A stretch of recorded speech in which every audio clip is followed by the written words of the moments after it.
Ngayon, mamamatay ka o ako. Ibigay mo sa akin ang address mo ngayon din. Pupuntahan kita. Sa kabilang linya ng telepono, ang boses ng aking biyenan, si Tita Marites, ay umalingaw-ngaw, puno ng galit, na tila siya'y nababaliw. Ganap siyang nawala sa sarili, dahil lang sa simple kong pahayag na hindi ako makakadalo sa Noche Buena, bisperas ng Pasko, at hindi rin ako makakapunta sa misa para sa anibersaryo ng pagkamatay ng kanyang lolo. Sa kabila ng kanyang mga hysterical na sigaw, kinailangan kong pigilin ang aking tawa. Ngayon, sa wakas, pagkatapos ng maraming taon ng pagtrato niya sa akin na parang basura, sasayaw na si Tita Marites sa aking tugtog. Kunwari inanginginig ang boses. Dahan-dahan kong binigkas ang isang address, ngunit hindi ito ang aking tirahan. Ito ang address ng condo unit sa Makati, kung saan si Conrad, ang aking asawa, ay hindi lang nagtayo ng pangalawang buhay, kasama ang kanyang kabit, kundi nabuntis pa niya ito. Ang nagbukas ng pinto ay hindi ako, ang kanyang manugang, kundi isang hindi kilalang babae, na may malaking tiyan. Sa likod niya, nakatayo ang aking asawa na nakasando, sa gitna ng isang nakakagulat na komprontasyon ng tatlo. Anong klasing sigaw at pananangis ang maririnig sa bahay na iyon? Bago tayo magpatuloy, kung nagustuhan mo ang simula ng kwento, huwag kalimutang mag-react at mag-comment para sa part 2. Nawa ay ang bawat araw ninyo ay mapuspos ng mga pagpapala. Ano nga ba talaga ang kasal? Sa loob ng halos 10 taon, buong pagpupunyagi kong hinahanapan ng sagot ang tanong na iyan. Nagpakasal ako kay Conrad dahil sa pag-ibig, sa paniniwalang matutupad ang pangarap naming magkasama sa hirap at ginhawa. Ngunit sa paglipas ng panahon, natuklasan ko na ang buhay may asawa ay tila mas binubuo ng walang katapusang pagtitiis, katapatan sa pangako, at responsibilidad sa pagpapalaki ng aming 2 anak kaysa sa nag-aalab na pag-ibig na aming pinasimulan. Ako si Andrea, 30 taong gulang, isang team leader sa isang malaking BPO company sa Bonifacio Global City. Buong pagmamalaki kong inaalagaan ang aking 2 anak, isang 7 taong gulang na lalaki at isang 5 taong gulang na babae, sa abot ng aking makakaya. Bagaman hindi na kami magkasintahan ni Conrad na may matinding pagmamahalan, matatag kong pinaniniwalaan na kami ay parang mga battle partners, magkasamang lumalaban sa mga pagsubok ng buhay. Bilang isang mag-asawa na parehong nagtatrabaho, naiintindihan namin ang mga pasakit ng bawat isa at magkasamang itinatatag ang aming tahanan. Ngunit, nang ang aming kasal, na hindi pa umaabot ng 1 dekada, ay umabot sa ika-6 na taon, unti-unting nagsimulang magkalamat ang aking pananampalataya. Nagsimula ang lahat sa kanyang madalas na night shift, na labis na overtime, at mga team building sa kumpanya. Sa dahilan na mas marami siyang trabaho, lalong naging huli ang kanyang pag-uwi, hanggang sa punto na nagsimula siyang magsakripisyo, kahit ang mga weekend para lumabas. Kunwari kasama ang mga ka-team sa basketball sa barangay. Sa simula, sinubukan kong intindihin si Conrad. Iniisip na kailangan niya ng paraan para mawala ang stress sa trabaho. Naawa ako sa kanya, na nagsasakripisyo sa labas para sa aming pamilya. Sinikap kong alagaan siya, naghahanda ng masarap na ulam at vitamins, ngunit ang kanyang mga paglabas ay hindi lang simpleng paglabas ng stress. Isang araw, inihayag niya na sumali siya sa koponan ng basketball ng barangay at nagsimulang gumising ng madaling araw bawat weekend para sa kanilang friendly games. Hindi ko siya mapigilan na alagaan ang kanyang kalusugan at naisip ko na ang kaunting ehersisyo ay magbibigay sa kanya ng mas maraming sigla. Kaya binigyan ko siya ng basbas. Hindi ko kailanman naisip na iyon ang simula ng lahat ng aming problema. Karaniwan, kapag may naglalaro ng basketball, maaga silang umaalis, naglalaro ng ilang oras, at umuuwi para magpahinga bago tanghali, di ba? Ngunit si Conrad ay umaalis ng madaling araw at hindi umuuwi hanggang sa tuluyang lumubog ang araw, araw-araw na lamang. Kung tatanungin ko siya kung bakit maghapon siyang naglalaro ng basketball, ang kanyang dahilan ay kumakain daw sila kasama ng mga ka-team, pagkatapos ay umiinom sila, at pagkatapos ay naglalaro ng mahjong o tong-its. Bagaman ako, pagod na sa mag-isang pagpapalaki ng aming mga anak, ay nagmamakaawa sa kanya na kahit sa mga weekend, ay maglaan siya ng kaunting oras sa mga bata. Hindi niya ako pinapansin. Bukod pa rito, nagagalit siya at tinatawag akong babaeng makitid ang pag-iisip. Idinadahilan niya na ang pagpapanatili ng mga social contact ay mahalaga para sa kanyang profesional na buhay at sa kanyang leadership role sa barangay. Dapat ay napansin ko na noon pa na ang balanse ng aming kasal ay nabasag na. Dapat ay pinaghihinalaan ko na hindi lang ito hilig sa e-sport, kundi isang pagnanais na tumakas mula sa kanyang tahanan. Ngunit napakabobo ko, nagtiwala ako sa kanya. Isang maaraw na umaga ng Sabado. Maghapon nang nagpapapark ang mga bata at humihingi ng pumunta sa Enchanted Kingdom o sa Star City kasama ang kanilang ama. Sinubukan kong pigilan si Conrad bago siya umalis. Ginagamit ang mga bata bilang dahilan. Siya ay nasa harap ng salamin, abala sa pag-aayos ng kanyang jersey. Hindi ko patapos ang almusal ng mga bata at lumapit ako sa kanya para kausapin siya ng maingat. Honey, baliw ang mga bata na pumunta sa theme park. Hindi ka ba pwedeng umuwi ng mas maaga ngayon? Andrea, tama na. Bago pa ako matapos. Kumunot ang noo niya at hindi inaalis ang tingin sa kanyang refleksyon. Sinabi niya sa akin, hindi mo ba kayang makita akong magpahinga ng kaunti sa weekend pagkatapos ng buong linggo sa BPO? Bukod pa rito, pagkatapos ng laro mayroon kaming team lunch. Hindi ako makakabalik ng maaga. Naramdaman ko ang kurot ng pagkadismaya. Ngunit sa harap ng mga bata ay nagpigil ako at sinubukan ulit na may magagandang salita. Wala namang nagsabi sa iyo na huwag kang pumunta. Hinihiling ko lang na bumalik ka para sa lunch dahil gusto ng mga bata na makipaglaro sa iyo. Noong nakaraang linggo wala ka ring buong araw. Habang nagpapabango siya ng matapang, binigyan niya ako ng mapanghamong tingin. Sa sandaling iyon, kakaibang nakakagulat sa akin na ang isang taong mag-ehersisyo ay magpapabango ng ganoon. Talaga, Andrea? Hindi mo ako pinapayagang huminga. Hindi ako nagpa-party. Ginagawa ko ang aking social life at bumubuo ng mga connections para sa aking career. Tigilan mo na ang pangangaral sa akin. Isinara ni Conrad ang pinto ng malakas at umalis. Iniiwan akong nakatayo doon, nakatingin sa saradong pinto. Ang mga bata, natatakot na makita ang kanilang ama na umalis ng galit, ay ibinaba ang kanilang mga kutsara at sumulyap sa akin. Sa pagkakita sa kanila, naramdaman ko ang paninikip ng dibdib, isang halo ng kalungkutan at pagkabigo na nagpaluha sa akin. Hindi ako humihingi ng malalaking bagay, isang mabait na salita lang, isang sandali kung saan titingnan niya ang kanyang mga anak sa mata at ngingitian sila. Iyon lang. Sapat na sa akin iyon. Ngunit tinatrato niya kami na parang abala at mas gusto niyang gumugol ng oras sa labas. Nang gabing iyon, si Conrad ay hindi umuwi hanggang halos hating gabi. Bagaman di umano'y galing siya sa basketball, ang kanyang mukha ay sariwa at ang kanyang damit ay amoy kakaibang halo ng fabric softener at hindi kilalang pabango.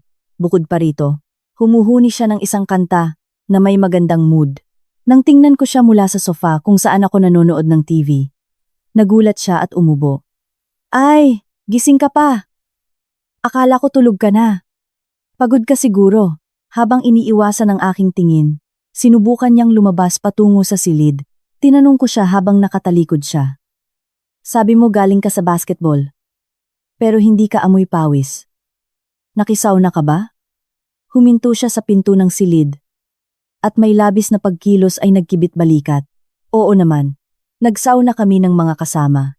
Ang sarap ng pakiramdam ko, pagod na ako. Matutulog na ako. Tumakas siya sa silid at isinara ang pinto. Sa sandaling iyon ay naramdaman kong tila may alarmang umilaw sa aking ulo. Sabi nila, nakakatakot ang intuisyon ng babae. At dumating na ang oras ko. Sa pag-iisip, mayroong higit sa isang kakaibang detalye. Ang perang hinihingi niya sa akin para sa contribution sa team ng basketball ay unti-unting lumalaki at madalas siyang humihingi ng bagong damit. Noong una, naisip ko na para magkaroon siya ng malinis na pamalit at binibili ko ito ng walang pag-aalinlangan. Ngunit ngayon ay napagtanto ko kung gaano ako kainosente. Matapos matulog si Conrad, tahimik akong pumasok sa kwarto. Sa pagkakita sa kanya sa kama, humihilik, naramdaman ko ang kakaibang pakiramdam ng pagiging iba. Ito ba ang masipag at pamilyadong lalaki na kilala ko? Nang pulutin ko ang kanyang hinubad na damit, narinig ko ang kaluskos sa bulsa ng kanyang pantalon. Ipinasok ko ang aking kamay at kinuha ang isang lukot na resibo. Ito ay mula sa isang convenience store. Nang basahin ko ang mga item, hindi ako makapaniwala sa aking nakikita. 2 milk tea at isang pambabaing medyas. Naramdaman kong tila binugbog ako sa ulo. Kinamumuhian ni Conrad ang matamis. Hindi siya kailanman umiinom ng milk tea. At bukod pa rito, anong dahilan ang mayroon siya para bumili ng pambabaeng medyas sa isang tao na di umano'y maglalaro ng basketball? Nanginginig ang aking mga kamay. At ang aking puso ay bumibilis na parang sasabog. Sinubukan kong kumbinsihin ang sarili ko na isang hindi pagkakaunawaan na marahil ay may humingi sa kanya ng pabor. Ngunit ang masamang pakiramdam ay hindi nawala. Habang nakatingin sa natutulog na mukha ng aking asawa, tinanong ko siya ng pabulong. Pero, ano ba ang ginagawa mo? Ito ay isang tanong na walang sagot, ngunit sa aking puso, ang buto ng pagdududa ay nagsimula ng umusbong. Hindi ko alam kung gaano nanginginig ang aking mga kamay. Ang kasabihang, ang lumalangoy sa tubig ng kaligayahan ay kadalasan ding nalulunod sa alon ng kasawian, ay tila ginawa para sa akin. Ibinalik ko ang resibo sa bulsa at lumabas sa sala. Umupo ako sa sofa sa dilim, sa isang estado ng pagkabigla. Ngayong nahaharap ako sa isang realidad na sa mga teleserye ko lang nakikita, hindi man lang ako makaiyak dahil sa galit, pagkalumbay, o pagkabigla sa sitwasyon. Naramdaman ko lang ang paninikip ng dibdib. Ito ba ang kasal? Ang magpangako ng tiwala, suporta, at isang buhay na magkasama, para pagkatapos, ganoon na lang kadaling talikuran ang lahat? Nang gabing iyon, hindi ako nakatulog. Nang madaling araw, ay nagpasya ako. Hindi ako magpapakatanga. Sumumpa ako na matutuklasan ko ang katotohanan sa aking sariling mga mata. Kung talagang niloloko ako ni Conrad, hindi ko siya mapapatawad, kailanman, dahil ang buhay ko ay akin. At kailangan kong protektahan ito. Narinig kong bumangon si Conrad at pumunta sa banyo, na parang walang nangyari. Nagsimula akong maghanda ng almusal. Bagaman sa loob ay nag-aapoy ako sa galit. Sa labas ay kailangan kong kumilos ng normal. Lumabas si Conrad na mukhang antok, umupo sa mesa, at humingi ng isang basong tubig. Binigyan ko siya. Pinagmamasdan ang kanyang ekspresyon. Pareho lang ang kanyang mukha. Tulad ng dati, walang hiya at kalmado. Sa pagkakita sa kanya, nasusuka ako. Ngunit pinigilan ko ang aking sarili. Nag-enjoy ka ba kahapon sa basketball? Dahil sa medyas. Sa aking pahayag na inihagis sa ere, si Conrad, na umiinom ng tubig, ay nabulunan at namula na parang kamatis. Hindi ko napansin kung paano ang kanyang mga mata, puno ng takot, ay nagbunyag ng kanyang kaba. Anong sinasabi mo? Paano ako maglalaro ng basketball kasama ang mga babae? Huwag kang magsabi ng kalokohan. At bigyan mo ako ng almusal, sinubukan niyang disimulado sa pagsigaw. Ngunit sigurado na akong nagsisinungaling siya. Ngayon na naaalala ko, natawa ako. Ang isiping inakala niyang mailoloko niya ako sa isang napakababaw na kasinungalingan ay nagpapakita sa akin kung gaano siya kahibang. Ngunit sa sandaling iyon, mas mabigat ang pagtataksil kaysa sa tawa. Halos 10 taon na kaming magkasama. Paano niya ako niloko ng ganoon kawalang hiya? Hindi ko maintindihan. Nanginig ako sa pag-iisip kung kilala ko ba talaga ang taong kasama ko. Inihain ko ang plato. At sinabi ko ng malamig, kumain ka ng marami sa pagitan ng trabaho at basketball. Kailangan mo ng maraming lakas. Hindi siya sumagot. Naglulunok lang siya ng pagkain. Ang makita siyang kumakain na nakakunot ang noo, na parang mabubulunan, ay nagpatindig ng aking sikmura. Mula ng araw na iyon, nagsimula akong bantayan siya. Pinagmamasdan ko ang bawat kilos niya at naghihintay ng pagkakataon upang matuklasan ang pattern ng kanyang mobile. Bagaman natatakot akong buksan ang Pandora's box, hindi ko na kayang magkunwari na walang nangyayari. Nakasalalay ang aking buhay at ang kinabukasan ng aking mga anak.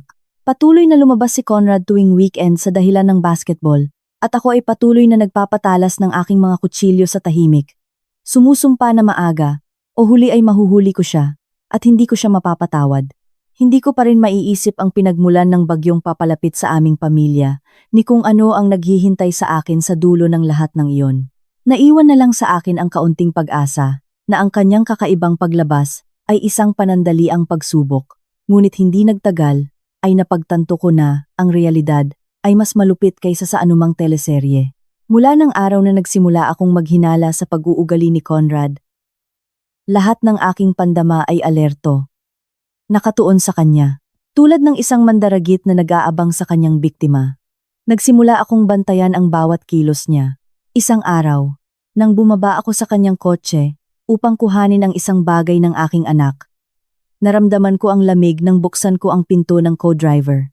Ang upuan, na karaniwan ay patayo, ay ganap na nakasandal. Bukod sa aming pamilya, walang iba pang sumasakay sa kanyang kotse. Sino ang nakaiwan niyo ng ganoon? Isang masamang ideya ang pumasok sa aking isip, at bagaman nanginginig ang aking mga kamay, sinubukan kong manatiling kalmado, at sinuri ko ang history ng paghahanap sa Waze o Google Maps. Si Conrad, na palaging pabaya at magulo, ay ganap itong nabura. Kung di umano'y pumupunta siya sa basketball court tuwing weekend, bakit kailangan niyang burahin ang history? Ngunit hindi lang iyon. Sa pag-asang makahanap ng anuman, binuksan ko ang dashcam ng kotse para lamang matuklasan na wala ang memory card. Ito ay parang sinadya niyang burahin. Nang maingat ang anumang bakas ng kanyang mga lakad, ang puso ko ay kumakabog ng malakas. At ang aking isip ay nawalan ng ulirat. Kinailangan kong pigilin ang pagnanais. Nakausapin siya para sa paliwanag. Sa mismong sandaling iyon, nang walang ebidensya, ang tanging makukuha ko ay tatawagin niya akong selosang asawa at paranoid. Nang umuwi ako, patuloy kong pinagmamasdan siya at ang kanyang pag-uugali ay nakakainis. Ang cellphone, na dati ay iniiwan lang sa kung saan, ngayon ay pinoprotektahan niya na parang isang kayamanan. Hindi humihiwalay dito kahit isang segundo. Dinala niya ito sa banyo, sa shower, at para matulog ay itinago niya ito sa ilalim ng unan o inilagay ng nakataob. Ang makita siyang pinapanatili ang seguridad ng lihim ng estado ay tila katawa-tawa at nakakatawa sa akin. Kung susubukan kong lumapit upang magtanong ng anuman, nagugulat siya at agad na pinapatay ang screen. Ito ay isang sitwasyon na nagpapabaliw sa akin. At pagkatapos ay dumating ang mapagpasyang pagkakataon. Karaniwan ay binigyan ko siya ng magandang sermon. Ngunit ng araw na iyon ay naramdaman kong ito na ang aking pagkakataon. Bumagsak siya sa sofa sa sala na walang malay. Sinamantala ko ang kanyang kalagayan upang gamitin ang kanyang fingerprint at i-unlock ang telepono. Ito na ang oras para buksan ang Pandora's box. Sa nanginginig na mga kamay, sinuri ko ang history ng tawag at mga mensahe. Puno ito ng isang pangalan, Sir Dante. Para sa isang superior sa trabaho, ang dalas ng mga kontak ay labis. Nagulat. Binuksan ko ang usapan at hindi ako makapaniwala sa aking nakikita. Puno ang screen ng mga mensaheng mapagmahal na hindi akma sa pakikitungo sa isang boss. Honey, ang nangyari ngayon ay hindi ka panipaniwala. Miss na kita. I love you, my love. Habang binabasa ko ang usapan, nasusuka ako at kumukulo ang dugo ko. Ang pagtataksil na naramdaman ko nang matuklasan kong tinago niya ang pangalan ng kanyang kabit, na parang isang kasamahan sa trabaho, ay hindi mailarawan. Base sa tono at mga emoticon, tila siya si Zia, isang medyo batang influencer na kilala sa social media. Tila nakakatawa sa akin na, habang may relasyon sa isang mas bata, ay niloloko niya ako ng mga walang saysay na dahilan.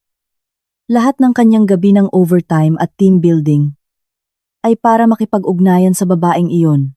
Gusto ko siyang gisingin at sampalin, ngunit nagpigil ako. Kinunan ko ng litrato ang lahat ng screen ng kanyang mobile, gamit ang akin, at ibinalik ang kanyang telepono sa dati nitong lugar. Magdamag akong gising na naghahanda ng aking paghihiganti.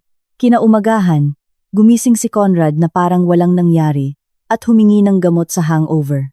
Ang makita siyang nagrereklamo sa sakit ng ulo, ay nagbigay sa akin ng pagnanais na ihagis ang plato sa kanyang mukha, ngunit inihain ko ang almusal, nang normal at parang walang nangyari ay tinanong ko siya, "Nag-enjoy ka ba kagabi sa team building? Mukhang gabing-gabi ka na kasama si Sir Dante." Nang marinig ako, nagulat siya. Ibinaba ang kutsara at nanlalaki ang mga mata. Sumagot, "Oo. Alam mo na, ang boss ay nagpakabusog sa pakikipag-usap at ginabi kami." Ay, ang sakit ng ulo ko. Ang kanyang kakayahang magsinungaling ng ganoon kanatural ay nagpatindig ng aking balahibo. Natawa ako sa aking sarili at binigyan ko siya ng huling saksak. At sa weekend, magbabasketball ka ulit? Ngayong linggo, pwede kang makipaglaro sa mga bata, di ba? Na parang hinihintay niya. Tinaas niya ang kanyang mga kamay at seryosong sumagot. Ngayong linggo hindi ako pwedeng umabsent. May mahalagang laro. Ako ang kapitan. Kailangan kong pumunta. Oo. Maglalaro na lang ako kasama nila pagbalik ko.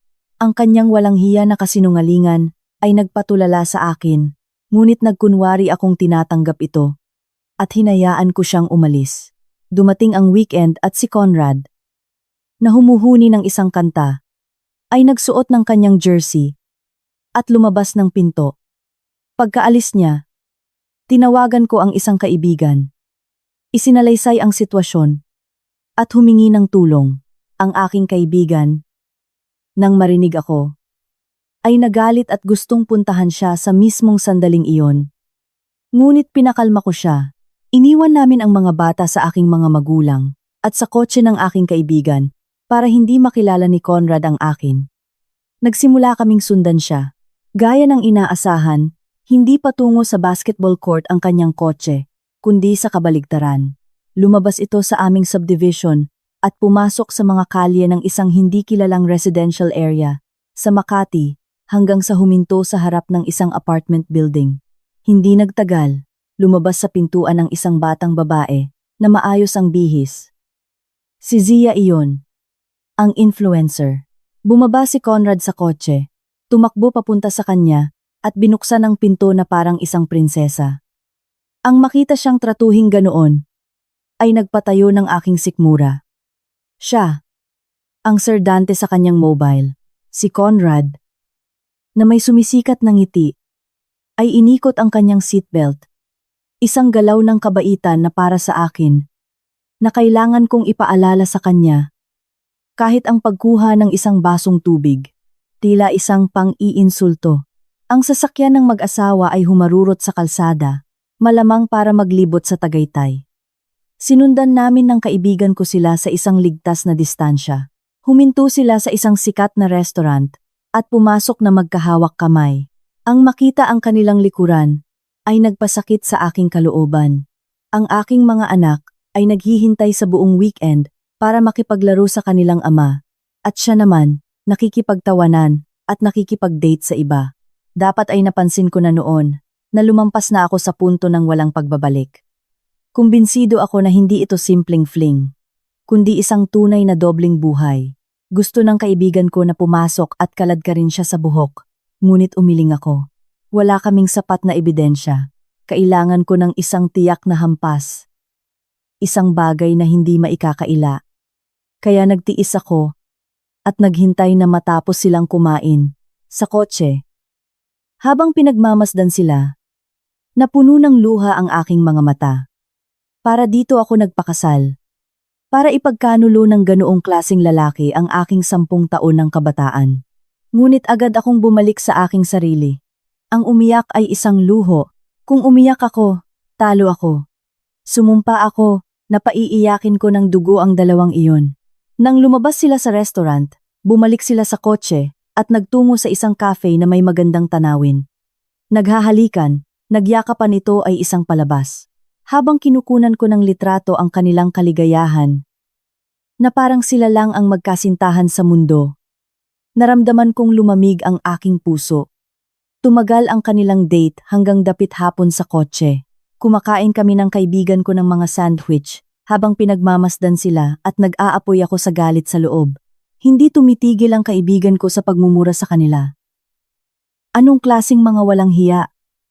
Ang laki ng ginagawang kalokohan. Pero kakaiba. Mas kalmado ako. Nalampasan ko na ang galit at nakarating sa isang bagong estado ng pag-iisip. Pagkatapos kumain, lumabas sila na magkahawak kamay na parang bagong kasal at sumakay sa kotse. Ang kanilang destinasyon ay isang diskretong hotel sa may Pasay. Bagaman pinaghihinalaan ko na, ang makita silang pumasok sa ganoong uri ng establishmento ay nagdulot sa akin ng mapait na tawa. Ang lalaking nanatili sa bahay sa aming anibersaryo ng kasal dahil pagod siya, ngayon ay nagpapakita ng enerhiya sa iba. Mula sa kotse ng aking kaibigan, kinunan ko ng litrato ang bawat sandali. Ang kanilang pagpasok sa parking lot ng hotel, kung paano sila bumaba ng kotse, nagyakapan, at pumasok sa gusali. Nanginginig ang aking mga kamay, ngunit paulit-ulit kong pinindot ang shutter button, na ang puso ko ay malapit ng sumabog. Ngunit nagtiis. Ito ang tiyak na suntok na gusto ko. May sapat na akong ebidensya. Nagpumilit ang kaibigan ko na pumasok at gumawa ng eskandalo. Ngunit tumanggi ako. Kung mawawalan ako ng kontrol, ako lang ang magmumukhang tanga. Kailangan kong maging mas malamig. Mas malupit. Sinabi ko sa kanya na umalis na kami. Pagka-uwi, pinatulog ko ang mga bata at hinintay si Conrad sa sofa. Lumipas ang hating gabi at hindi pa rin siya sumisipot. Bandang 2 ng madaling araw, narinig ko ang tunog ng susi. Pumasok siya na nanginginig. Nagpapanggap na lasing. Ngunit alam kong, puro teatro lang iyon. Ang ilaw ng sensor sa pasilyo ay umilaw sa kanyang mukha ng pagkagulat. Natigilan siya nang makita akong nakaupo sa sala. Hindi ka pa natutulog? Bakit ka nakaupo sa dilim? Akala ko multo ka. Sinubukan niyang magkunwari at lumakad patungo sa kwarto. Sa isang malamig na boses, pinigilan ko siya. Umupo ka muna. Kailangan nating mag-usap. Huminto siya. Ngunit sinubukan niyang iwasan ang usapan sa dahilan ng pagod. Pagod na pagod ako ngayon. Mas mabuting mag-usap tayo bukas. Ang game at ang team building ay nagpatumba sa akin. Ang game? Huwag mo akong patawanin. Naisip ko. Kinuha ko ang aking cellphone. Huwag kang magsalita ng kalokohan at umupo ka. Pinilit siya ng tono ng aking boses na umupo sa sofa sa harap. Bagaman may mapagmataas na saloobin, na ang kanyang mga binti ay nakakrus na nagpagalit sa akin. Nang walang salita, ipinadala ko ang mga larawang kinunan ko sa araw sa kanyang mobile. Tumunog ang notification. At sa isang iritado, tiningnan niya ang telepono. Ilang sandali pagkatapos, ang kanyang mukha ay namutla na parang papel. Kitang-kita ko kung paano nagyelo ang kanyang ekspresyon. Ang mga larawan niya na yakap ang kanyang kabit sa harap ng hotel, pinapakain siya sa restaurant, naghahalikan sa kotse, ay lumabas isa-isa sa screen. Nanginginig ang kanyang mga kamay, na muntik nang mahulog ang kanyang cellphone. Ang kanyang nanlalaking mata at nanginginig na labi ay isang nakakapanabik na panoorin. Ano ito? Sinusundan mo ako. Tumayo siya at sa isang walang hiya ay nagsimulang sumigaw sa akin, nakakalimutan ang kanyang sariling pagtataksil upang akusahan ako ng pagmamanman sa kanya.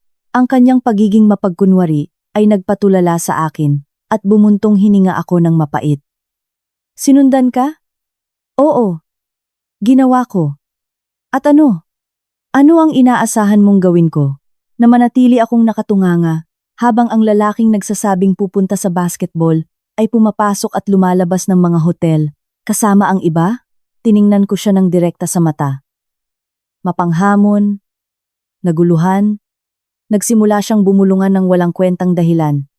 Hindi ito ang nakikita. Kaibigan lang siya. Huwag kang magkamali. Bukod pa rito, ito ay isang krimen. Bakit mo ako binabantayan? Isang kaibigan na kasama mo sa isang hotel? At ang kaibigan na iyon ay si Zia. Niloloko ako sa isang influencer at ginagamit ang isang boss bilang panakipbutas. Nang banggitin ko ang edad ng kanyang kabit, natulala siya. Alam niyang wala na siyang kawala. Bumagsak siya sa sofa na hawak ang kanyang ulo at biglang nagbago ng taktika at nagpakita ng mapanghamong saloobin. At ano? May kabit ako. At ano? Mayroon bang nagkulang sa iyo? Nagdadala ako ng pera sa bahay. Inaalagaan ko ang mga bata. Ginawa ko ang lahat. Ang isang lalaki ay maaaring magkamali. Tanta falta tehasya sa Carlo todo a la luz? Ang kanyang walang hiya ay hindi ka panipaniwala. Siya ang nangaliwa at ngayon ay sinisigawan pa ako na wala akong kakulangan. Sobra na. Isang pagkakamali? Gaano ka kasigurado? Mukhang mahal mo siya talaga. Ang aking mapang-uyam na tono ay nagpagalit sa kanya at sa pulang mukha ay sumigaw siya. Oo, mahal ko siya. Ako ay 100,000 beses na mas masaya sa kanya kaysa sa iyo. Naiintindihan at iginagalang niya ako. Hindi siya tulad mo na puro reklamo lang ang alam. Sa sandaling iyon ay may nabasag sa loob ko. Ang umamin sa harap ng kanyang asawa sa loob ng 10 taon. Na mahal niya ang iba ay nakakabaliw. Nanginginig ang aking katawan sa galit at pagtataksil. Ngunit sumagot ako ng kalmado hanggat maaari. Sige, kung mahal na mahal mo siya, bibigyan kita ng diborsyo. Ngunit may isang kondisyon. Nang marinig ang salitang diborsyo, luminaw ang kanyang mga mata. Ngunit nang banggitin ko ang kondisyon, muli siyang nag-ingat. Kondisyon? Anong kondisyon? Dalhin mo siya dito. Gusto ko ng 3-way meeting at tapusin ito minsan at para sa lahat. Gusto kong makita ang mukha ng babaeng iyon. Nang marinig ako, tumalon siya na parang spring, na tumanggi ng buo. Hindi. Hinding-hindi. Kailangan niya ng katahimikan ngayon. Kung makita ka niya, malulungkot siya, at maaaring may mangyaring masama. Katahimikan.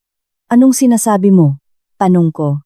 Anong katahimikan ang kailangan ng isang babaeng nakikipagtalik sa isang may asawa? Buntis ba siya? Ang aking random na komento ay nagpatulala sa kanya. Hindi siya nagsalita. Kinumpirma ng kanyang reaksyon. Ang kinatatakutan ko ay nagkatotoo. Buntis talaga siya? Magsalita ka na. Bilisan mo. Sa malamig kong boses, yumuko siya at sumagot ng pabulong. Oo, 5 buwan. Kaya, pakiusap. Huwag mo siyang guluhin. Kasalanan ko. Bigyan mo lang ako ng diborsyo. Hinihiling ko sa iyo. Para sa kapakanan ng bata. Lumuhod siya at nagsimulang magmakaawa sa akin. Ang makita siyang nagmamakaawa sa akin upang protektahan ang kanyang kabit at ang kanilang magiging anak ay nagdulot sa akin ng halo ng pagkasuya at awa. At ang aking mga anak, hindi ba niya naisip ang pinsalang idudulot sa kanila, ang malaman na ang kanilang ama ay hindi lang nangaliwa, kundi bumuo pa ng ibang pamilya at naghihintay ng isa pang anak?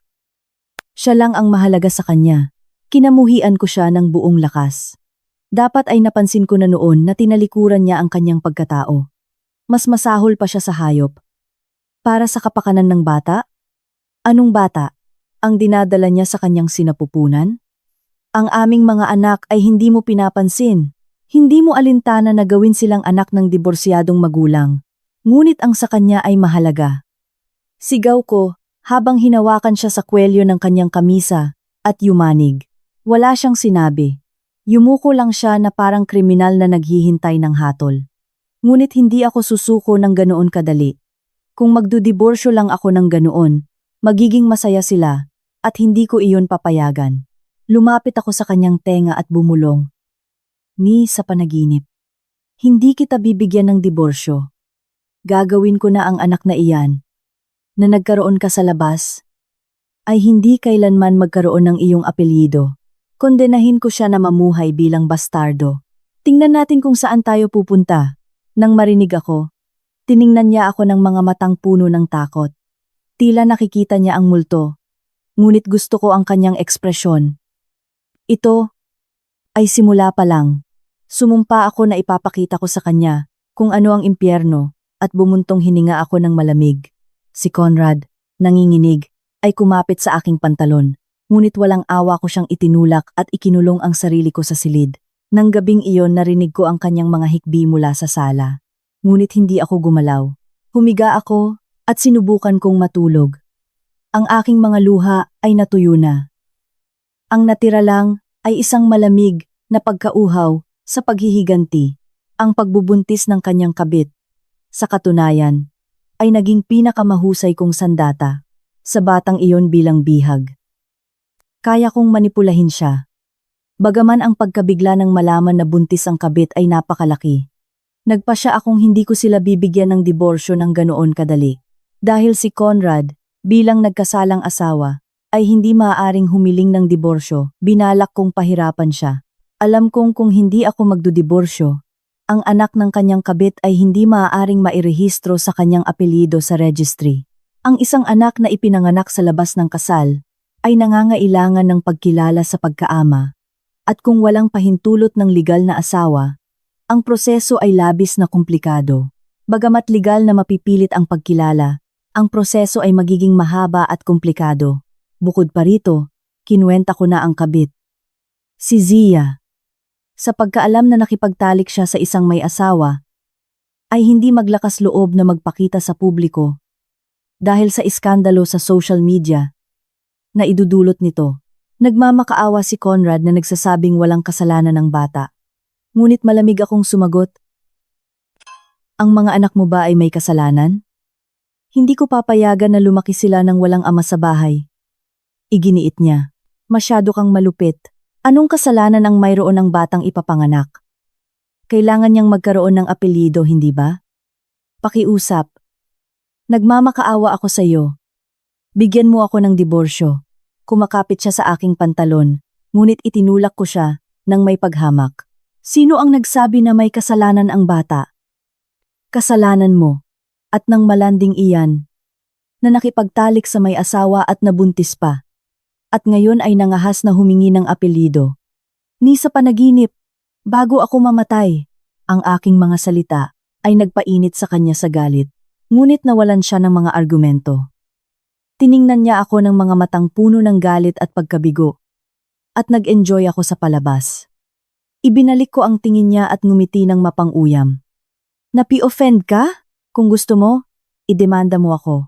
Hindi mo ba alam na ang nagkasalang asawa ay hindi maaaring humiling ng diborsyo? Kumonsulta ka sa isang abogado. Makikita mo kung paano nila sasabihin sa iyo na wala kang magagawa. Natulala siya, kinuyom ang kanyang kamao, at nanginginig sa kawalan ng magawa. Nang makita na wala siyang nakukuha, nagalit siya. Nag-impake ng kanyang mga gamit at pumunta sa kondo ni Zia. Ang makita siyang umalis kasama ang kanyang mga gamit ay nagbigay sa akin ng kakaibang pakiramdam ng kalayaan, na parang nabunutan ako ng tinik. Bagaman may mapait na lasa, 10 taon ng kasal na sinayang dahil ang aking asawa ay nakipamuhay sa iba. Ang buhay ay talagang walang saysay, ngunit wala akong oras para magdalamhati. Nang wala siya, napuno ng hindi inaasahang kapayapaan ng bahay, at nasiyahan ako sa isang tahimik na buhay. Kasama ang aking mga anak, napagtanto ko na kaya ko silang palakihin ng perpekto nang wala siya, at nagsimula akong magtrabaho ng husto at mag-ipon para sa aming kinabukasan. Namuhunan ako sa aking sarili, isang bagay na napabayaan ko para alagaan siya at mas maraming oras ang ginugol ko sa aking mga anak. Tuwing weekend, pumupunta kami sa parke o kumakain sa labas. Sa simula, nagtatanong ang mga bata tungkol sa kanilang ama. Sa halip na magsinungaling sa kanila, ipinaliwanag ko ang sitwasyon ng tapat. Mama, kailan babalik si Papa? Tanong ng panganay. Bawat beses na ginagawa niya iyon, naramdaman ko ang paninikip ng aking lalamunan. Ngunit sumagot ako ng may ngiti. Maraming trabaho si Papa at hindi siya makakabalik sa loob ng ilang panahon. Ngunit huwag kang mag-alala. Doble ang laro ni Mama sa iyo. Sa kabutihang palad, sila ay bata pa at naniwala sa aking mga salita nang hindi gaanong napansin ang kawalan ng kanilang ama. Sa katunayan, mukha silang mas masaya nang wala siya. Hindi na nila kailangang masaksihan ang aming mga pagtatalo. Sa pagkakita nito, Napagtanto ko kung gaano ka-absent si Conrad bilang isang ama. Dahil doon, marahil mas kaunti ang pagdurusa ng mga bata, kaya gumugol ako ng mga tahimik na araw, kasama ang aking mga anak, maingat na inihahanda ang aking diborsyo. Ang kanyang kusang pag-alis ay nagbigay sa akin ng malaking kalamangan para sa paghahabol ng alimony. Mayroon akong sapat na ebidensya na iniwan niya ang tahanan upang makipamuhay sa iba.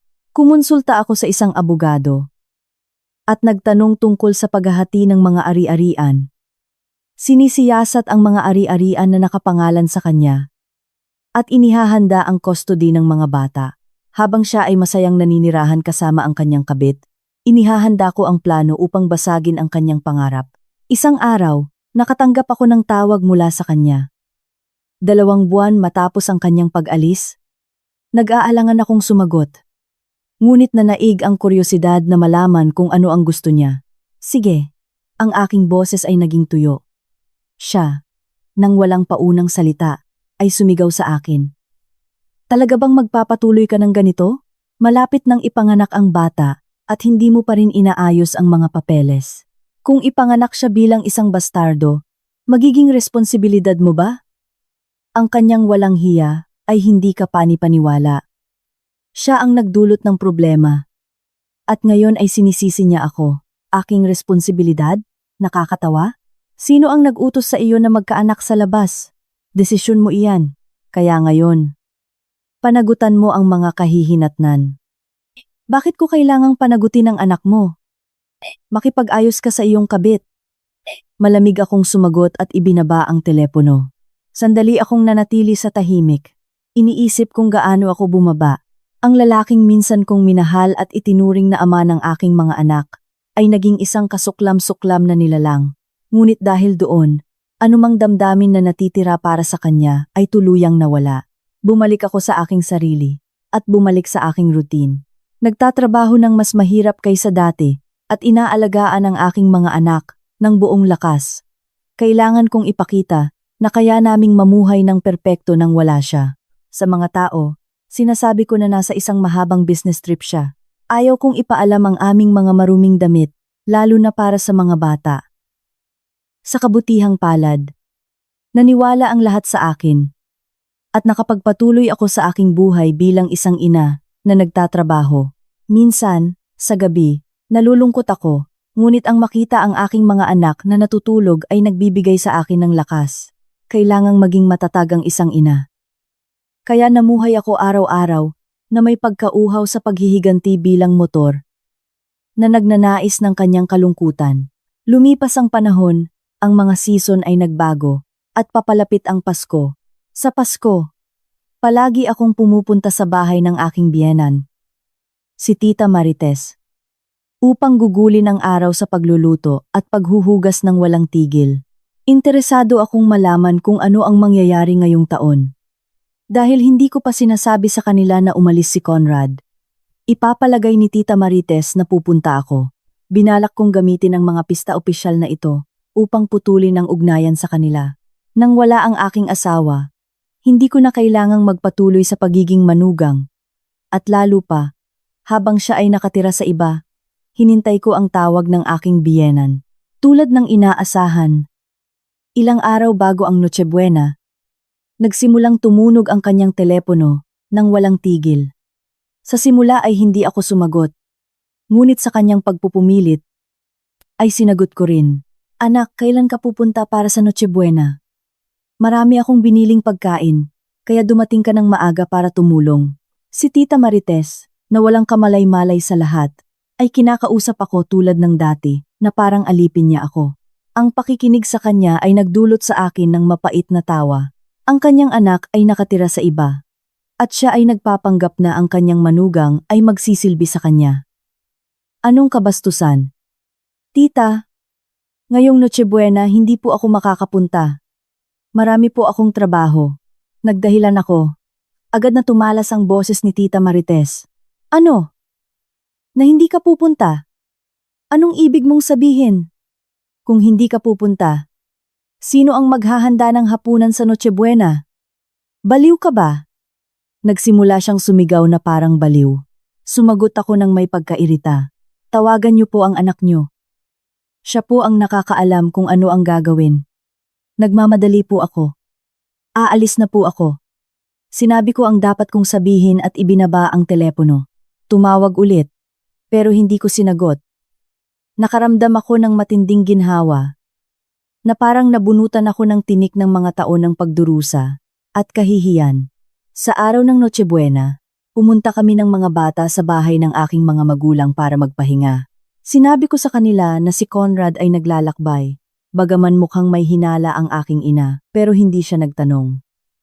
Naghanda lang siya ng masarap na pagkain para sa amin, habang kumakain ng mga pagkaing niluto na may pagmamahal ng aking ina.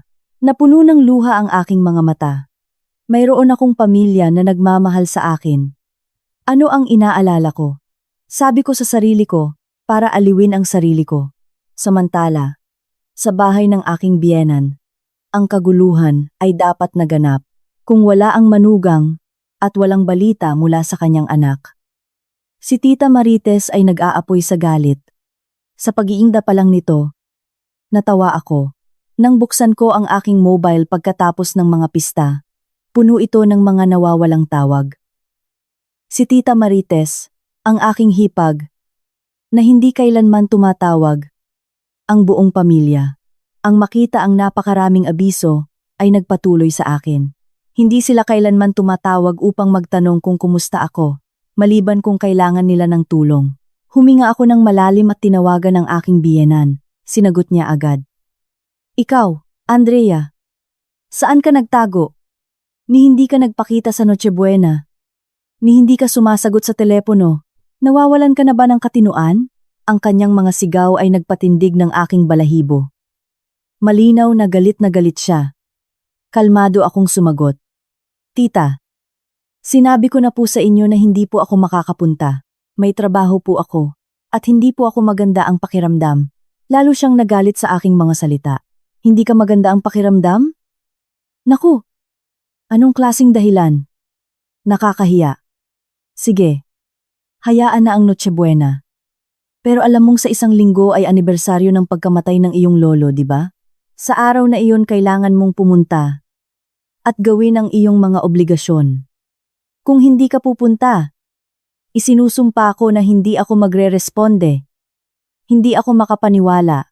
Ang kanyang anak ay nakatira sa iba at kailangan kong puntahan upang ihanda ang pagkain para sa anibersaryo. Para sa kanila, ang manugang ay isang alipin lamang. Sa sandaling iyon, may nabasag sa loob ko. Hindi na ako magtitiis pa. Panahon na upang tapusin ito. Tita, hindi na po ako magse-celebrate ng anibersaryo. Hindi na po ako pupunta kailanman. Kaya malinaw po iyan. Sa aking deklarasyon ng digmaan, natulala siya sandali. Pagkatapos, sa nanginginig na boses, tinanong, Ano? Anong sabi mo? Baliw ka ba? Opo, baka baliw na po ako. Umalis po ang asawa ko sa bahay para makipamuhay sa iba, at gusto pa rin po ninyo akong pumunta sa bahay ninyo para magluto. Hindi po ba kayo baliw? Kaya tapos na po. Nang marinig ako, natulala siya. Pagkatapos ng mahabang katahimikan, nagawa niyang bumulungan nang nanginginig ang boses. Anong sabi mo? Umalis siya ng bahay kasama ang ibang babae? Nagtaksil sa iyo ang aming anak. Opo, nagtayo po siya ng love nest kasama ang isang bata at magandang influencer. Mukhang ang anak po ninyo ay napakabuting anak na tinago niya po ito. Mapang-uyam akong sumagot na nag-e-enjoy sa kanyang reaksyon. Kasinungalingan. Hindi gagawin ng anak ko ang ganyan. Sinisiraan mo siya. Sigaw niya. Bagaman ang kanyang boses ay nagpapakita ng malalim na kawalan ng seguridad, naiintindihan ko na ipagtatanggol ng isang ina ang kanyang anak. Ngunit ang sisihin ako sa lahat ay hindi katanggap-tangtab. Kung paninirang puri man o hindi. Tingnan ninyo po mismo. Hindi po ba kayo curious kung saan at paano nabubuhay ang anak ninyo ngayon? Kung gusto ninyo, ibibigay ko po sa inyo ang address. Nag-enjoy ako sa kanyang reaksyon. Habang ginugugol ko ang aking oras, siya, na hindi makapagpigil sa kanyang galit, ay sumigaw, "Huwag kang gumalaw dyan! Pupunta ako dyan ngayon din. Sinubukan mong sirain ang anak ko. Ngayon, mamamatay ka o ako. Tila handa na siyang mag-impake ng kanyang mga gamit at dumating sa aking bahay sa mismong sandaling iyon. Sa pagkilala sa kanyang impulsibong ugali, kaya niyang gawin iyon. Para sa akin, ito ang perpektong pagkakataon. Kaya kong ayusin ang problema nang hindi nadudumihan ang aking mga kamay. Kung siya mismo ang makakakita ng lahat gamit ang kanyang sariling mga mata, mas magiging matamis ang aking paghihiganti. Kung gusto ninyo po, pero lumipat na po ako. Ipadadala ko po ang bagong address sa inyo sa message. Nagkaila ako ng buong kapayapaan sa mundo at ipinadala ang address ng kondo ni Zia. Ang aking biyenan, si Tita Marites, ay dapat na umalis sa mismong sandaling iyon. Ang ideya ng kung ano ang mangyayari sa kondo na iyon, sa loob ng ilang oras, ay nagbigay sa akin ng masamang kasiyahan. Dinala ko ang mga bata sa isang play area sa mall at nakipaglaro sa kanila na parang normal na weekend. Ngunit sa loob ay hindi ko mapigilan na tingnan ang orasan. Dumating na kaya? Nagring na kaya? Binuksan na kaya nila? Gusto kong magkaroon ng popcorn at mag-enjoy sa palabas. Si Tita Marites, sa katunayan, ay dumating sa address na ibinigay ko. Ang nangyari doon ay isinalaysay sa akin sa bandang huli at napakaganda na tumindig ang balahibo ko sa pag-iisip pa lang. Nagring siya habang sumisigaw, "Andrea, buksan mo ang pinto." Ngunit ang nagbukas ay hindi ako, kundi isang hindi kilalang babae na may malaking tiyan. Isipin ang kanyang pagkagulat. Naisip niya na nagkamali siya ng address. Ngunit sa sandaling iyon, ay narinig niya ang boses ng kanyang anak mula sa loob. Sino iyan? Ang eksena ay nakakatakot. Ang buntis na babae sa pintuan, ang kanyang anak na nakasando sa likod, at isang apartment na pinalamutian na parang sa isang bagong kasal. Nang maunawaan ang sitwasyon, inilagay ni Tita Marites ang kanyang kamay sa kanyang dibdib, at sa isang siya na palaging ipinagmamalaki ang kanyang malusog na kalusugan, ay hindi kinaya ang pagtataksil ng kanyang anak, at ang nakakagulat na eksena ng kanyang pagtataksil. Dinala siya sa emergency room. At pagkatapos ng ilang oras na walang malay, nang magising, ang una niyang sinabi ay, "Dalhin ninyo sa akin ang malanding iyan." Ang kanyang pagkatao ay nanatiling buo. Nang gabing iyon, muling nagsimulang tumunog ang aking telepono. Si Conrad iyon, gaya ng inaasahan. Malamang na nagsimula ang kaguluhan. Matapos dumating ang kanyang ina, hindi ko pinansin ang kanyang mga tawag. Daan-daang missed calls at messages ang bumaha sa aking mobile. Baliw ka ba? Paano mo na ibigay ang address ko kay mama? Nahimatay siya. Ayusin mo ito ngayon. Isinusumpa ko na papatayin kita. Sagutin mo ang telepono. Binasa ko ang kanyang mga mensahe na puno ng takot at galit na may ngiti ng kasiyahan. Buti nga sa iyo. Anong eksena? Naisip ko. Naghuhuming ako ng isang kanta habang tinatamasa ang bawat salita. Anong itsura ni Tita Marites nang makita ang kanyang anak na nakatira sa kanyang buntis na kabit? Ang anak na pinagkatiwalaan niya ng husto. Nakatira sa iba. At malapit ng magkaanak, natural lang na tumaas ang kanyang tensyon. Tarde por la noche, cuando los niños ya dormían, le devolví la llamada. Contestó al instante, gritando como un loco. ¿Se puede saber qué te pasa? ¿Cómo le has dado esta dirección a mi madre? Está en urgencias. Ay, naku. Nagulat po ba siya? Dahil po sa sobrang pagpipilit ninyo, natuparin ko ang aking mga tungkulin bilang manugang. Naisip ko po na bigyan siya ng pagkakataon na matanggap ang pangangalaga ng kanyang bagong manugang. Hindi ko po alam kung bakit kayo nagagalit. Malamig akong sumagot ng may pinakamalaking mali siya. Siya, nanginginig sa galit, halos hindi makapagsalita. Paano ka naging ganyan? Hindi ka tao. Ang aking ina. Anong kasalanan niya? Kasalanan? Hindi po ba kasalanan ang tratuhing alipin ang iyong manugang sa buong buhay mo? Ngayon po ay nagbabayad siya ng mga kahihinatnan. Kung labis po kayong nag-aalala, alagaan niyo po siya ng buong pagmamahal. Sana po ay maging madali sa inyo. Malamig akong sumagot at ibinaba ang telepono. Pakiramdam ko ay lubos akong nakalaya, na parang nabunutan ako ng tinik. Bagaman ang balita ng kanyang pagkahimatay ay nagdulot sa akin ng kaunting pagkabalisa. Hindi nagtagal ay kumalma ako sa pag-iisip na ito ang resulta ng kanyang sariling mga aksyon. Ito ang presyo na babayaran sa pagpapalaki ng masamang anak at sa pagmamaltrato sa kanyang manugang. Nasa kanila na ang bola. Mamumuhi si Tita Marites sa kanyang anak dahil sa kanyang pagtataksil at magdurusa si Zia sa kanyang galit. Si Conrad ay maiipit sa gitna na namumuhay sa impyerno. At ako ay manonood lang ng palabas mula sa malayo. Mayroon bang mas perpektong paghihiganti? Kinaumagahan, nakatanggap ako ng tawag mula sa isang hindi kilalang numero. Isang nurse iyon mula sa ospital. Nagtatanong si Tita Marites tungkol sa akin. Sabi niya, kailangan niya ng miyembro ng pamilya. Matatag akong sumagot. Hindi po ako miyembro ng kanyang pamilya. Makipag-ugnayan po kayo sa kanyang anak at huwag na po akong tawagan ulit.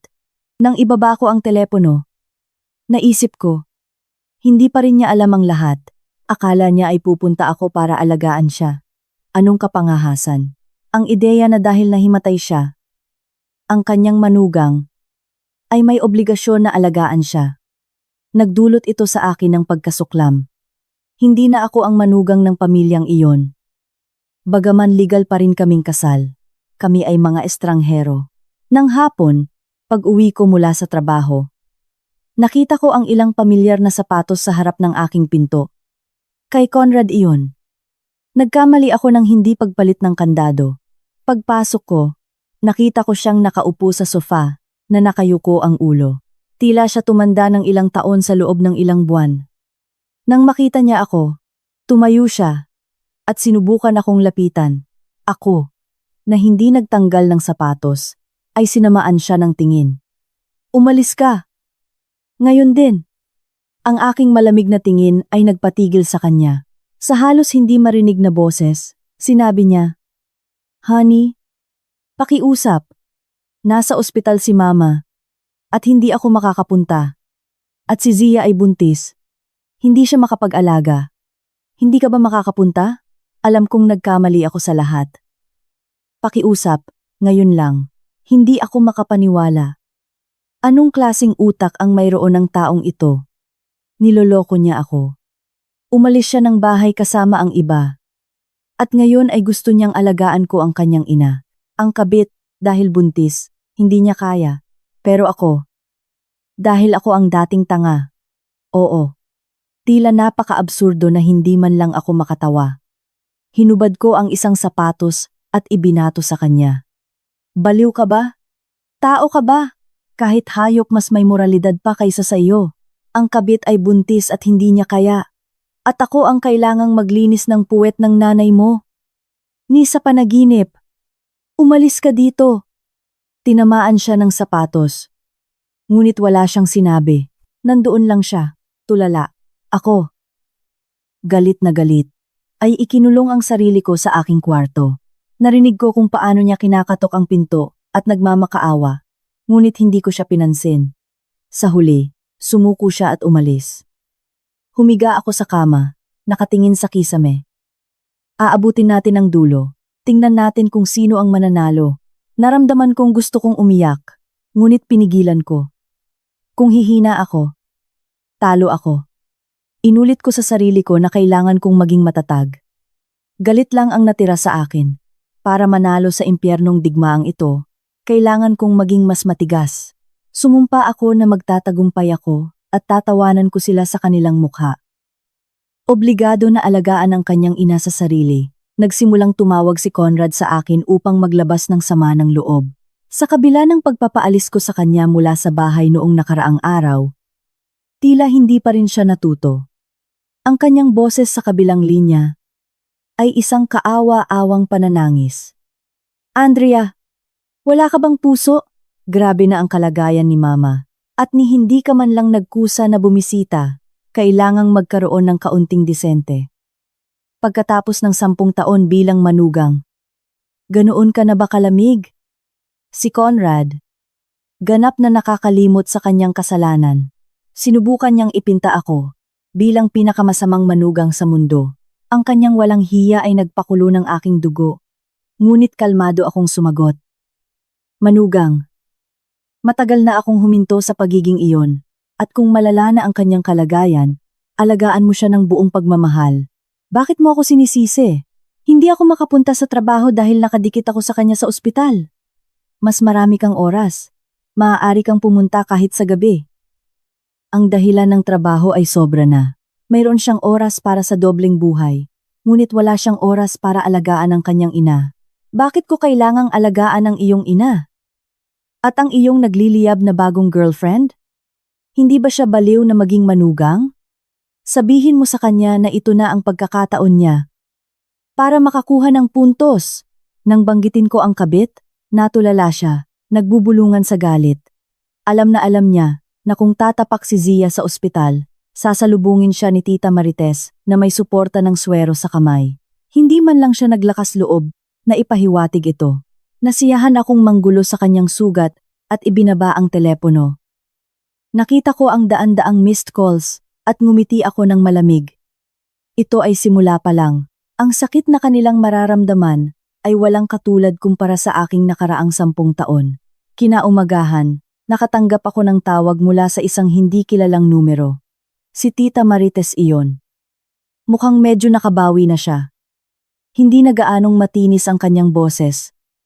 Ngunit puno pa rin ito ng lason. Huminga ako ng malalim at sinagot, "Ano? Sinadya mo, hindi ba? Ibinigay mo sa akin ang address na iyon para guluhin ako." Walang paunang salita, sinagot niya ako. Ni isang paumanhin, ni isang bakas ng pagsisisi. Puro paninisi lang, tila hindi ako makapaniwala. Hindi niya kayang kontrolin ang kanyang sariling anak, at ako ang sinisisi. Ang masamang ugali na iyon ay hindi mawawala sa kanya kahit sa libingan. Sinadya ko po, tita. Pinipilit niyo po ang aking mga tungkulin bilang manugang, kaya ipinahiwatig ko lamang po sa inyo kung nasaan ang inyong bagong manugang. Ano po ang masasabi niyo sa pagbisita? Ang inyong anak po ay napakahusay. Nagtayo po siya ng love nest, kasama ang isang bata, at ginawa pa niya itong buntis. Ang aking pagka-sarcastic ay nagpatigil sa kanya. Natapos ka na ba? Ang isang lalaki ay maaaring magkamali, at dahil doon, ay dadalhin mo ang iyong biyenan sa bingit ng kamatayan? Tao ka ba? Isang pagkakamali? Hindi ako makapaniwala sa aking narinig. Ang magkaroon ng dobling buhay ang kanyang anak, at magkaroon ng anak sa labas ng kasal, ay isang simpleng pagkakamali.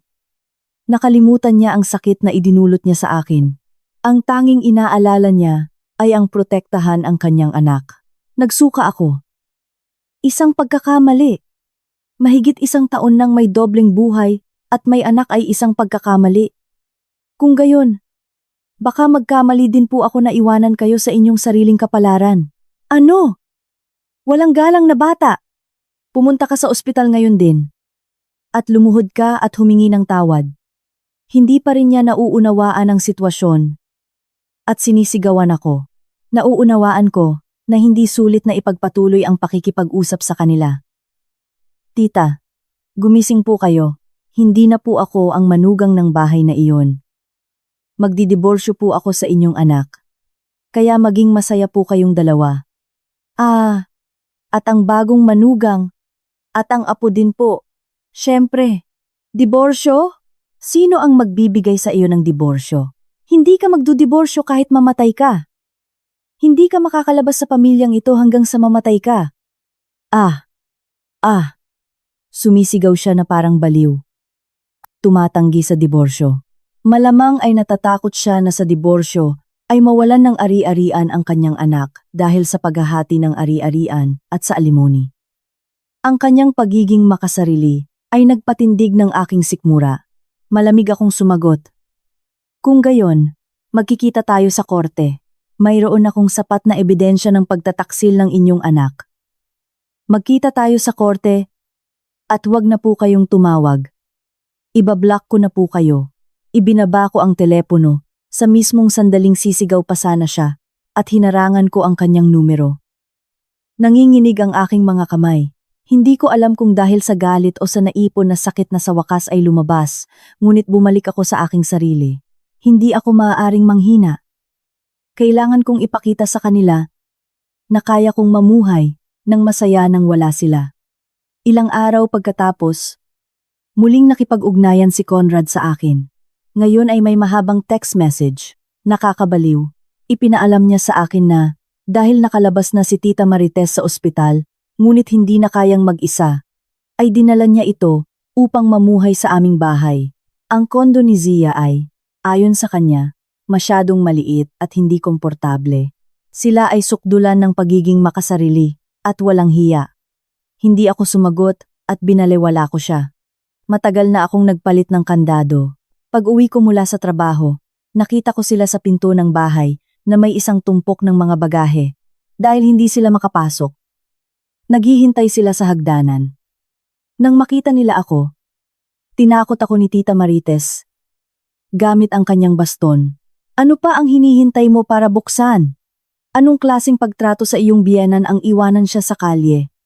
Si Conrad, sa kanyang tabi, ay hindi alam kung saan pupunta. Tiningnan ko sila na nakakrus ang aking mga braso nang may pagkadismaya. Anong ginagawa ninyo dito?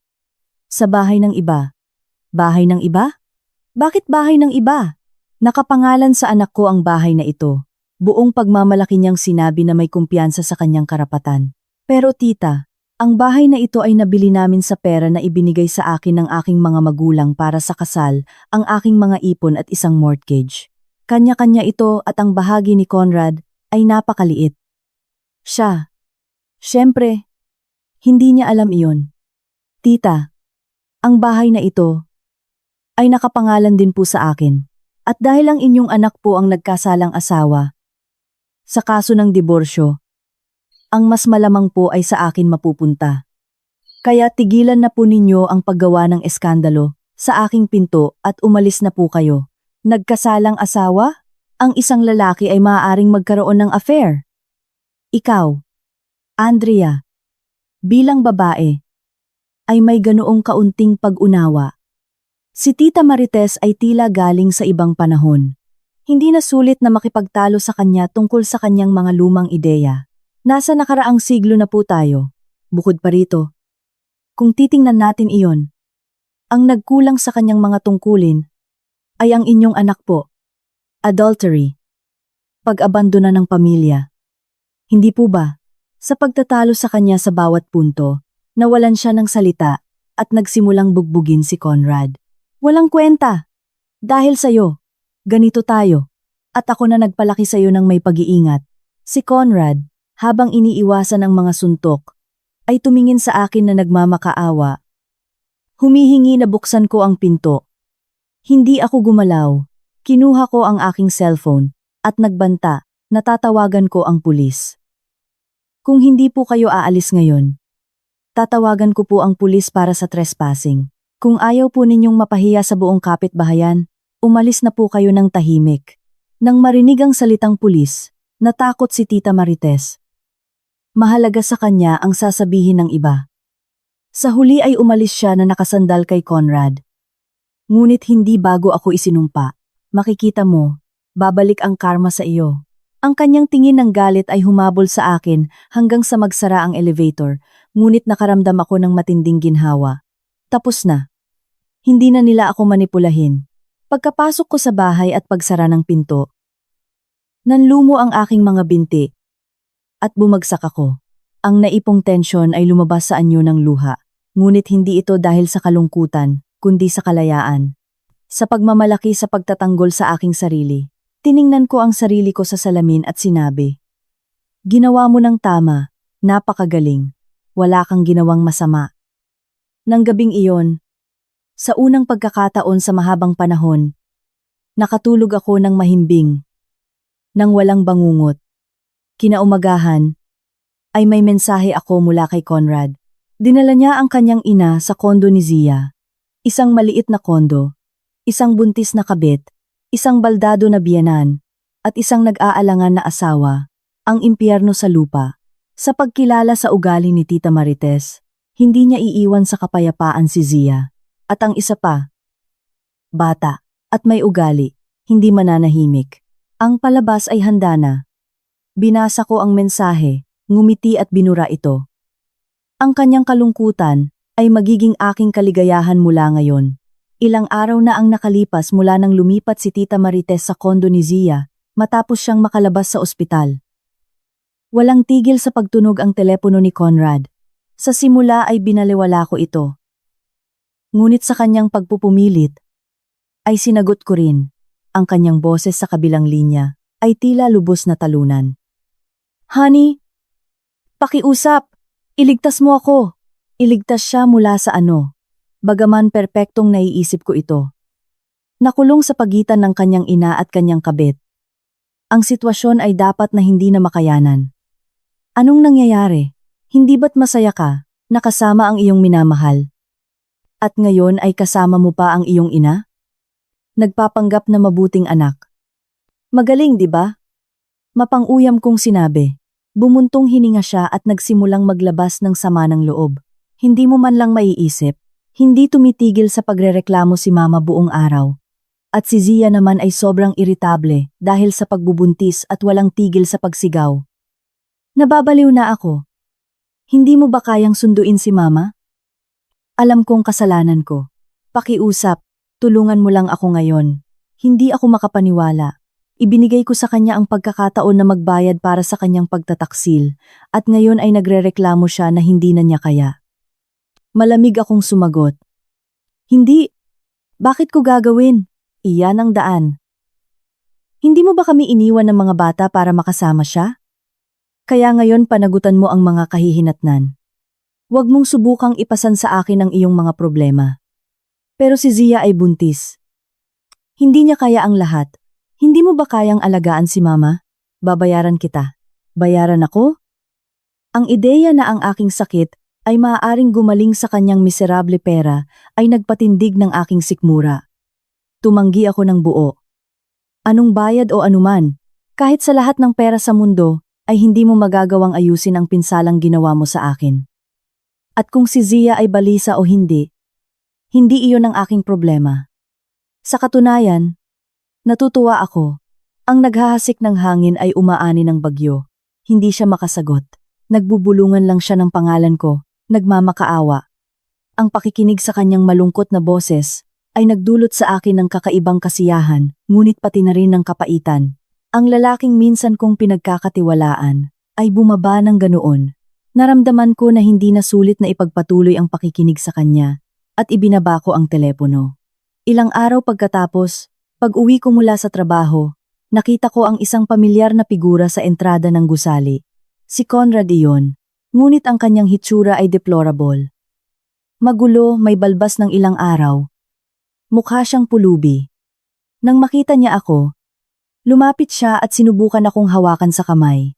Itinulak ko siya ng may pagkasuya. Anong ginagawa mo? Lumayo ka.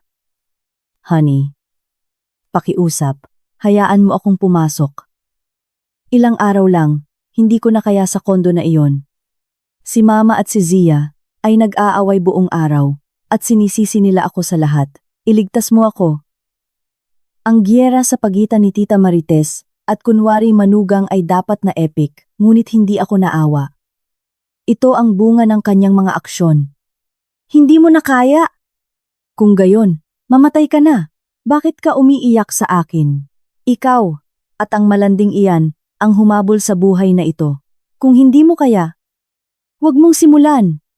Makahulugang sinabi ko. At sinubukan kong pumasok sa portal. Humadlang siya sa aking daraanan. At lumuhod. Hindi alintana ang mga tingin ng mga kapitbahay. Nagkamali ako. Hindi na mauulit. Iiwanan ko si Zia. Dadalhin ko si Mama sa isang nursing home. Pakiusap. Patawarin mo ako. Gawin mo para sa mga bata. Na ginamit niya ang mga bata bilang dahilan. Ang siyang nagpaapaw ng salop. Ang lalaking iniwan sila. Ngayon ay nangahas na banggitin sila. Sa dulo ng aking takong. Sinipa ko siya sa binti. Sumigaw siya sa sakit. At bumagsak sa lupa. Basura! Paano ka nangahas na banggitin ang mga bata? May karapatan ka bang tawagin ang iyong sarili na ama? Hindi ka nila ama. Umalis ka dito. Kung makita kitang muli, tatawagan ko ang pulis. Kapag ang concierge ay kinuha siya, siya ay patuloy na sumisigaw ng aking pangalan. Ngunit pumasok ako nang walang pagtingin sa likod. Sa bahay, Ang galit ay hindi nawawala sa akin. Bigla akong nakaramdam ng pag-iyak. Bakit ko kailangang dumaan sa lahat ng ito? Ngunit bumalik ako sa aking sarili. Hindi ako maaaring manghina. Kailangan kong makita ang kanyang pagkasira hanggang sa huli. Pagkatapos noon, ang tawag ni Conrad at ni Zia ay hindi tumitigil. Isang araw, mismong si Zia ang tumawag sa akin na may walang hiya na paglakas ng loob. Humihingi na diborsyuhin ko siya upang maiparehistro ang bata sa apelyido ng kanyang ama. Hello Ate Andrea, pwede mo bang diborsyuhin si Kuya Conrad? Malapit nang ipanganak ang bata at hindi siya maaaring lumaki ng walang ama. Bilang isang babae, dapat mong intindihin ako. Ang tawagin niya akong ate ay tila isang pangiinsulto. Sino ka sa tingin mo para tawagin akong ganoon? At anong mukha ang mayroon ka para tawagan ako? Pagkatapos mong agawin ang aking asawa at mabuntis sa kanya, nawalan ka na ba ng katinuan? Huwag kang magsalita ng ganyan sa akin. Sinabi sa akin ni Conrad na ako lang ang mahal niya, na ang kasal ninyo ay isang papel lang. Kaya hayaan mo na siya. Maging sibilisado ka. Ang kanyang kayabangan ay hindi ka panipaniwala. Ang kanyang diskurso tungkol sa pag-ibig ay tila katawa-tawa sa akin. Oo naman.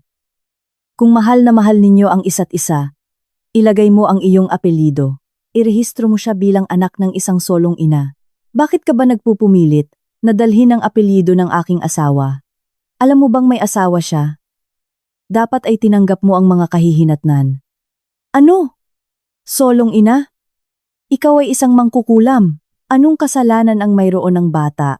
Nagsimula siyang sumigaw ng galit. Nasiyahan ako sa kanyang reaksyon at kalmado akong sumagot. Kasalanan mo. Kasalanan mo. At ang batang dinadala mo sa iyong sinapupunan ay patunay lamang ng inyong pagtataksil. Paano ka nangahas na magkunwari na biktima? Dadalhin mo ang label ng angkabit sa buong buhay mo. Ito ang iyong kapalaran. Sinabi ko ang lahat ng iniisip ko at ibinaba ang telepono. Hinarangan ko ang kanyang numero. Nakaramdam ako ng matinding ginhawa, na parang ang aking mga salita ay naghiganti ng mga tao ng pagdurusa. Lumipas ang panahon at nalaman ko na nanganak na si Zia. Muling nakipag-ugnayan si Conrad sa akin na nagmamakaawa ng diborsyo para mairehistro ang bata. Hindi ko siya pinansin. Habang kami ay kasal, ang kanyang anak sa labas ay hindi maaaring mairehistro nang walang proseso ng pagkilala sa pagkaama na kinabibilangan ng mga pagsusuri sa DNA at iba pang komplikadong papeles. Sa hindi pagbibigay ng diborsyo, ang proseso ay magpapatuloy ng walang katapusan. Sa huli, dahil sa legal na panahon ng pagpaparehistro, kinailangan ni Zia na irehistro ang bata sa kanyang sariling apelyido bilang anak ng isang solong ina. Bagaman sa bandang huli, ay maaaring kilalanin siya ni Conrad at palitan ang kanyang apelyido, sa kanyang kasaysayan ay laging mananatili ang marka ng anak sa labas. Naalala ko ang kawalan ng pag-asa ng dalawa nang malaman ito at nasiyahan ako sa sandali. Panahon na. Pagkatapos kong durugin sila, panahon na upang bawiin ang aking buhay. Kumuha ako ng abogado at nagsampa ng petisyon para sa annulment, legal separation, humihingi ng alimony, at paghahati ng mga ari-arian. Dahil siya ang nagkasalang asawa, pabor sa akin ang hatol ng korte. Ipinakita ko ang lahat ng ebidensya ng kanyang pagtataksil, ang kanyang pag-abandona sa tahanan, at ang kanyang pakikipamuhay sa kabit. Hinatulan siya ng korte na bayaran ako ng 300,000 pesos at ibigay sa akin ang pagmamay-ari ng apartment. Ang kustudiya ng mga bata, syempre, ay sa akin. Nagbanta si Conrad na mag-apela, ngunit nang walang pera para sa mga abogado at may ganoong katibay na ebidensya, sa huli ay sumuko siya. Sa wakas, naanul ang kasal namin. Nakuha ko ang bahay at nakatanggap ng kompensasyon. Idinimanda ko rin si Zia at nanalo. Bagaman idineklara niyang insolvent siya, sinamsam ko ang kanyang sweldo hanggang sa makuha ang huling sentimo. Hindi ito para sa pera, para ito sa prinsipyo. Paglabas ko ng korte, napakalinaw ng kalangitan, na parang pinagpapala ang aking kinabukasan. Ang pakiramdam ng paglaya mula sa isang nakakalason na relasyon. At ang pagiging may-ari ng aking buhay ay nagpuno sa akin ng emosyon. Ipinagdiwang ko ang tagumpay, kasama ang aking mga anak, sa isang espesyal na hapunan. Mama, espesyal po ba ang araw ngayon? Tanong nila sa akin. Ngumiti ako at sumagot. Opo, ito po ang araw na muling ipinanganak si Mama. At ang araw na magiging mas masaya ang ating pamilya. Bagaman hindi nila naintindihan ang kahulugan, ngumiti sila nang makita akong masaya. Sa pagkakita sa kanilang mga ngiti, ipinangako ko sa sarili ko na hindi na ako muling papayag na magdusa sila at mamuhay ng may lakas at dignidad. Sabi nila, ang oras ang nagpapagaling sa lahat. At totoo iyan. Sa loob ng 2 season, nakakita ang aming bagong pamilya ng 3 ng nakakagulat na estabilidad. Sa simula, nagtatanong ang mga bata tungkol sa kanilang ama. Si Papa at Mama po ay nagpasya na magkahiwalay ng tirahan. Pero ang aming pagmamahal sa inyo ay hindi nagbago. Mama po ay maglalaro sa inyo ng doble. Para din po kay Papa. Bagaman sa simula ay nahirapan sila, ngayon ay ginugugol nila ang mga weekend sa pagpaplano ng mga gagawin namin ng magkasama. Tila mas gusto nila ang isang ina na nagbibisikleta at nagdadala sa kanila sa labas para kumain kaysa sa isang ama na umuuwi na amoy alak o ginugugol ang buong araw sa paglalaro ng basketball. Sa kabilang banda, ang mga balita na nakukuha ko mula sa kanila ay, gaya ng inaasahan, nakakasira. Maliit ang barangay at mabilis lumipad ang mga tsismis. Ang mga sinasabi sa akin ay karapat-dapat sa isang teleserye. Ang aking dating biyenan, si Tita Marites, na kinakain ng kapaitan, ay nakaratay sa kama. Si Zia, tila, ay sinasamantala ang kanyang kondisyon bilang bagong ina upang hindi gumalaw at tratuhing alipin ang matandang babae. Sinisigawan niya ang mga bagay tulad ng, Tita, tigilan mo na ang paghihilik. Ginigising mo ang bata. O, kung masira ang aking mga pulso dahil hindi ako nagpapahinga. Kasalanan mo iyon. Naglalaan siya ng buong araw sa pag-order ng delivery food at ginagamit ang credit card ni Tita Marites. Karma.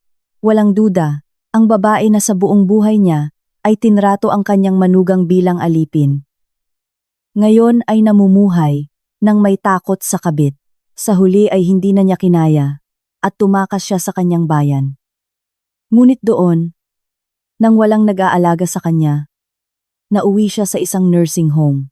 Ang anak na labis niyang minamahal ay hindi man lang nagbigay ng kaunting pansin at nauwi sa pagiging inabandona sa isang malamig na asylum. Nakakalungkot na wakas. Samantala, ang kanyang anak, si Conrad, ang kanyang ipinagmamalaki, ay nalulunod sa utang, sa pagitan ng pagkuha sa kanyang sahod, at ng pautang upang bayaran ako ng kompensasyon. Naglalasing siya buong araw. Sa gabi, sa pagitan ng iyak ng sanggol at sigaw ni Zia, ang kanilang kondo ay isang impyerno. Sumasagot siya na sinira niya ang kanyang buhay. Ang kanilang mga away ay napakalakas na kinailangan pang mamagitan ng pulisya. Isang nakakaawang wakas para sa isang kwento ng pag-ibig na sumira sa isang pamilya. Ang pakikinig sa mga kwentong ito ay mas nagdulot sa akin ng awa kaysa sa tawa. Kung sisirain nila ang lahat para sa kanilang pag-ibig, sana ay naging maayos na lang ang kanilang buhay. Gabi na nang tumunog ang telepono. Isang hindi kilalang numero. Si Conrad iyon, lasing na lasing. Nablock ko na ang kanyang numero, ngunit tumawag siya gamit ang ibang numero. Honey. Grabe ang kalagayan ko. Si Mama ay nasa nursing home. Ang bahay ko ay impyerno. Ang sarap ng buhay ko kasama ka. Nagkamali ako. Nagbubulungan siya. Noong una, ay baka ako ay lumambot. Ngayon ang kanyang mga hikbi ay tunog lang sa akin. Bayaran mo ang suporta sa oras. Kung maantala ka, kukunin ko ang iyong ari-arian. At kung tumawag ka ulit, idedemanda kita sa harassment. Direkta kong sinabi at ibinaba ang telepono. Pagkatapos mag-hang up, nagsalin ako ng isang basong alak. Iyan ang lalaking kasama ko sa loob ng 10 taon. Dahil sa napakawalang kwentang nilalang na iyon, umiyak ako ng maraming gabi. Natawa ako sa aking sarili. para sa akin. Hindi na siya ang dahilan ng aking galit, kundi isang malas na bahagi lamang ng aking nakaraan. Sa trabaho, napakagaling ko. Sa paglutas ng aking mga personal na problema, mas nakatuon ako sa aking karera at na-promote ako bilang team leader. Sinasabi sa akin ng aking mga kasamahan na mas masaya raw ako kung anong nangyari sa akin. Buong pagmamalaki akong sumasagot. Nabunutan ako ng tinik at parang lumilipad ako. Ngayon, pagkatapos ng trabaho, naghahapunan ako kasama ang aking mga anak. At sa mga weekend, ay nag-e-enjoy ako sa aking mga libangan. Naglaan ako ng oras para sa aking sarili. Nagsimula akong mag-ipon para sa isang biyahe sa ibang bansa. Isang bagay na dati ay imposibleng mangyari. Sa susunod na taon, ay plano naming pumunta sa Europe. Masaya ako na ako mismo, hindi ang asawa ng isang tao o ang manugang ng isang tao. Minsan, bago matulog, naiisip ko ang nakaraan. Ano kaya ang mangyayari kung binaliwala ko ang pagtataksil ng aking asawa? Malamang ay mauubos ako sa pagdududa at pagkabalisa at ilalagay ko ang aking mga anak sa trauma ng patuloy na pagtatalo ng kanilang mga magulang. Ipinagmamalaki ko na nagkaroon ako ng lakas ng loob na harapin ang katotohanan at alisin ang bukol sa ugat. Bagaman ngayon ay may label akong separated, annulled, hindi ko ito nakikita bilang tanda ng pagkabigo, kundi bilang medalya na napanalunan ko sa pagtatanggol sa aking sariling buhay. Gumagaling ang mga sugat at nagre-regenerate ang balat. Kami ng aking mga anak ay mas malakas. Ano ang kasal? Matagal kong hinanap ang sagot, ngunit napagtanto kong walang iisang sagot. Ngunit isang bagay ang sigurado. Kung hindi mo mahal ang iyong sarili, hindi ka maaaring maging masaya sa sinuman. Akala ko na ang pagsasakripisyo para sa aking asawa at sa kanyang pamilya ay isang kabutihan, ngunit nagkamali ako. Natutunan ko ng pilit na ang aking kaligayahan, ang susi sa kaligayahan ng aking mga anak at para magliwanag ang aking mundo. Kung mayroong nagdurusa dahil sa pagtataksil ng kanilang kapareha o sa pagmamaltrato ng kanilang pamilya ng asawa, nangangahas akong sabihin sa inyo, huwag kayong magtiis, kayo ay mahalagang tao. Huwag kayong matakot at lumaban kayo. Pagkatapos ng mahabang lagusan, laging may naghihintay na maliwanag na ilaw. Tulad ko, ang ikalawang yugto ng aking buhay ay nagsimula pa lang. Ako ang bida, at ang wakas ng drama na ito ay, walang duda, isang masayang wakas. Salamat sa pakikinig sa aking mahabang kwento. Nais ko sa inyong lahat ang maraming kaligayahan.